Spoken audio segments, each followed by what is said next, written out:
بسم الله الرحمن الرحیم.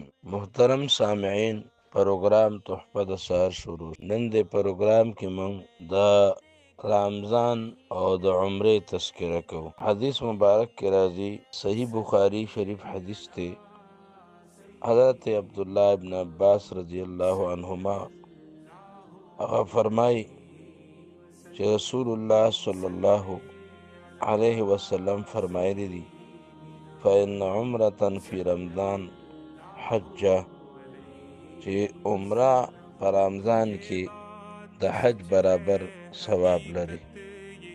دا حدیث شریف په صحیح بخاری کې ابواب العمره کې باب عمرة فی رمضان او حدیث نمبر دی 1782 نمبر حدیث دی. نو دې حدیث مبارک کې د رمضان د عمرې فضیلت بیان شوی دی.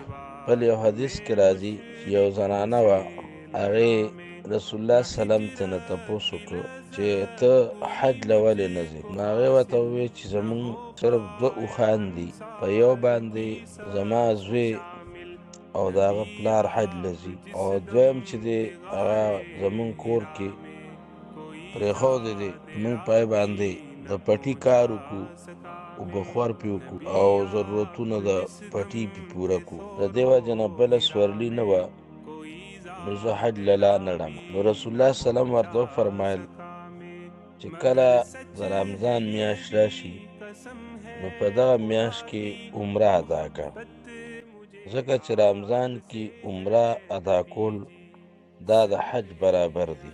دا بخاری شریف کې روایت دی او مسلم شریف کې روایت کې داسې راځي چې کوم سړی رمضان کې عمره وکړي نو داسې ده لکه چې د زما په مرګتیا کې حج وکړ. نو د رمضان مبارک د عمرې فضایل دي، ثوابونه دي ډېر زیات. دلته یو خبره ده چې د رمضان عمره هغه توانایي غواړي مالی، او هغې ته هر سړی رسېدی نشي. زموږ یو مفتي صاحب و، د هغه یو ماشومه لور وه. یو ورځې زه ورغلم، د دارالعلوم کراچۍ استاد دی مولانا مفتی محمد عبدالمنان مد ظلهم. نو د هغې وړه غوندې لور وه، لا خبرې زده کړې وې خو ډېره چالاکه وه. نو هغې ته مفتی صاحب ووی بچی پټان کا قصه سناو، د پټان قصه وویل. نو هغې وی چې یو پټان کراچۍ ته مزدورۍ له راغلی و، نو هغه ټوله ورځ وګرځېد، مزدوري ورته میلاو نه شوه. مازدیګر کې یو جومات کې نعت ویلی کېده او په هغې په آخر کې دا وه چې مدینه آئے مدینه جائے، چې مدینې ته سړی لړ شي او مدینې نه سړی راشي، یعنی چې مدینې ته تلې راتلې. نو اول ورته هغه پټان ولاړو او حیران کتل، وی چې هغې به بار بار دا ټکي هغه نعتخوان ووی. نو اخر کې ورته د پټان دا لاس داسې وښودو چې خرچه تیرا باپ دیګا، مدینې ته خو به لر راشي خو خرچه به د پلار ورکوي. مطلب دا دی چې مدینې ته تګ راتګ خو خرچه غواړي. نو دې سلسله کې عرض دا دی چې اول خو انسان د الله نه خرچه او طلب هغه کوي، غواړي چې الله مالا اسباب راغی چې زه عمره وکړم. نو کوم سړی چې طلب صادق کوي نو الله تعالی به هغه ته د هغه شي ثواب ورکړي، اگر چې هغې ونه کړي، خو چې دې د اړه د هغې طلب کوي. دا مضمون یو حدیث کې راغلی دی چې یو سړی د زړه نه د حج طلب کوي او غواړي، نو که دې ونه مکي د شهادت طلب کوي، د شهادت طلب کوي او شهادت الله نه غواړي، نو که دې په بستره مړم شي خو چې دې په خپل طلب کې صادقي نو الله به دله د شهداو اجر ورکړي.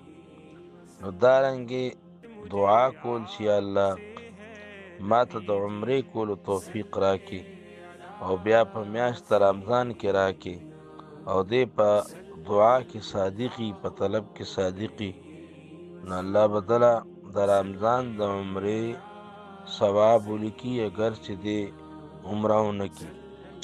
نو ړوند د خدای نه څه غواړي؟ دوه سترګې. مسلمان د الله نه څه غواړي؟ ثواب. یا دویمه طریقه بیا دا ده چې نن سبا رابطې اسانې دي چې کم خلک هغه عمرو له تللي دي او د ده پکې بې تکلفه ملګري وي نو هغه نه درخواست وکړي چې یاره دغلته که سهولت وي تا ته تکلیف نی نو یو عمره ما دپاره موکه یا یو طواف ما دپاره موکه. نو د هغه ځای نه خلک وایي څه دله راوړم څه پکار دي نو ته ورته وایه چې ماله یو عمره وکړه.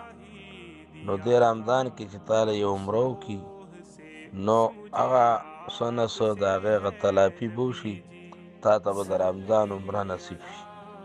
یا ورته وایه ماله طواف وکړه. نو طواف چې دی دا د هغه ځای تحفه ده جهان کې بل ځای کې طواف نه کېږي. دا یو دوه طریقې دي د هغه چا لپاره چې هغوی د عمرې کولو نه فعلا او عملا عاجز دي. رب ذوالجلال دې ما ته او تمام سامعینو ته د عمرې شرف حاصل کړي. ربنا اغفر لي ولوالدي وللمؤمنين يوم يقوم الحساب. آمين.